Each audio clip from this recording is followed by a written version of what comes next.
पहले तो आप सभी को देव दीपावली की हार्दिक शुभकामनाएं। हिंदू धर्म में कार्तिक पूर्णिमा का विशेष महत्व होता है। इस दिन को देव दीपावली के नाम से भी जाना जाता है। इस दिन स्नान और दान का विशेष महत्व होता है। कहा जाता है कि इस दिन स्नान और दान करने से पुण्य की प्राप्ति होती है। इस दिन काशी यानी वाराणसी में एक अद्भुत नज़ारा देखने को मिलता है।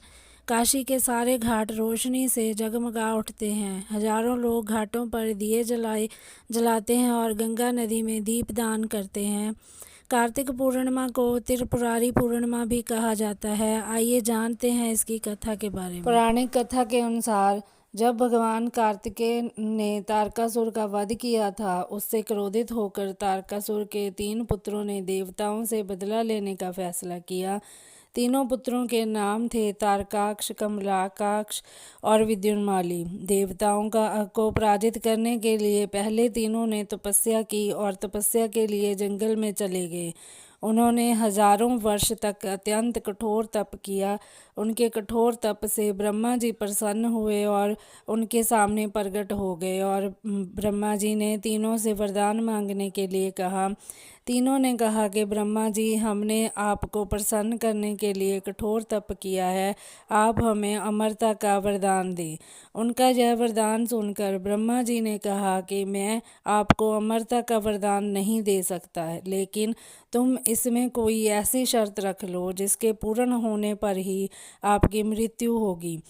वैसा वरदान मैं तुम्हें दे सकता हूँ। ब्रह्मा जी के वचन सुनकर तीनों ने बहुत विचार किया और ब्रह्मा जी से वरदान मांगा। हे प्रभु, आप हमारे लिए 3 तारों पर 3 नगरों का निर्माण करें। वे तीनों तारे अर्थात नगर जब अभिजित नक्षत्र में एक पंक्ति में आएंगे और उसी समय कोई व्यक्ति अत्यंत शांत अवस्था में हमें मारेगा, तभी हमारी मृत्यु होगी और हमें मारने के लिए उस व्यक्ति को एक ऐसे रथ और बाण की आवश्यकता होगी जो बनाना असंभव हो। सिर्फ उससे ही हमारी मृत्यु हो। उनकी इच्छा सुनकर ब्रह्मा जी ने कहा, तथास्तु, आप तीनों के इच्छा के अनुसार ही होगा। तीनों असुरों को मिले वरदान के अनुसार ब्रह्मा जी ने उन्हें 3 तारों पर 3 नगर निर्माण करने के लिए विश्वकर्मा जी को आज्ञा दी।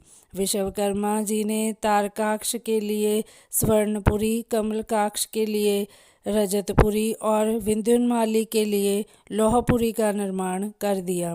ब्रह्मा जी से वरदान प्राप्त होने के बाद तीनों असुर बहुत प्रसन्न हो गए। इसके बाद उन्होंने सभी लोकों में आतंक फैलाना शुरू कर दिया। इन तीनों असुरों को एक साथ त्रिपुरासुर कहा जाता था। त्रिपुरासुर जहाँ भी जाते वहाँ ही लोगों और ऋषियों को सताने लगते। उन्होंने देवताओं को भी देवलोक से बाहर निकाल दिया था। त्रिपुरासुर के आतंक से त्रस्त होकर उन्हें हराने के लिए सभी देवता एकत्रित हुए। सभी ने अपना सारा बल लगाया, परंतु त्रिपुरासुर को हराने में कामयाब नहीं हो पाए। अंत में सभी भगवान शिवजी की शरण में गए। देवताओं ने कैलाश पर्वत पर जाकर शिवजी को पूरा वृत्तांत बताया। तब भगवान शंकर ने कहा कि आप सभी देवता मिलकर प्रयास करें। देवताओं ने कहा कि प्रभु, हम सभी ने मिलकर त्रिपुरासुर का वध करने का प्रयास किया, लेकिन हम कुछ नहीं कर पाए।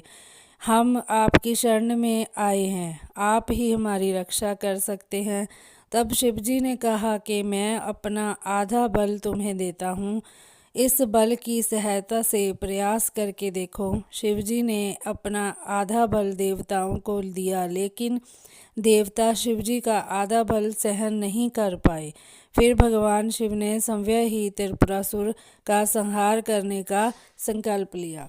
वरदान के अनुसार अब त्रिपुरासुर का वध करने के लिए रथ और धनुष बाण सिद्ध करना आवश्यक था।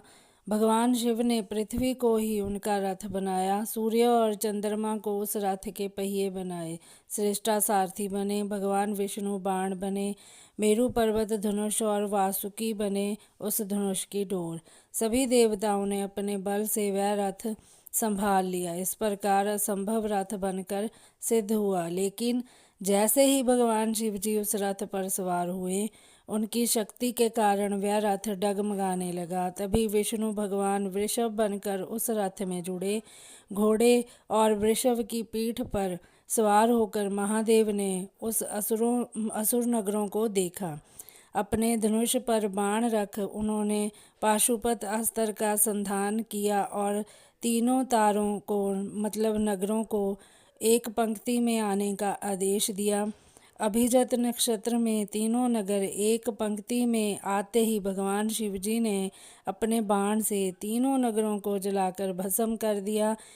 इसमें तीनों असुरों का भी अंत हो गया। जिस दिन तीनों असुरों का वध हुआ उस दिन कार्तिक पूर्णिमा थी।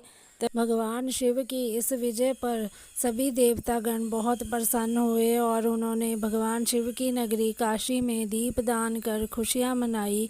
कहा जाता है कि तभी से कार्तिक पूर्णिमा को देव दीपावली कहा जाने लगा, क्योंकि सभी देवता पृथ्वी पर आकर दिवाली मनाने आए थे। देव दीपावली पर वाराणसी में गंगा के तट पर असंख्य दिए जलाकर देव दीपावली मनाई जाती है।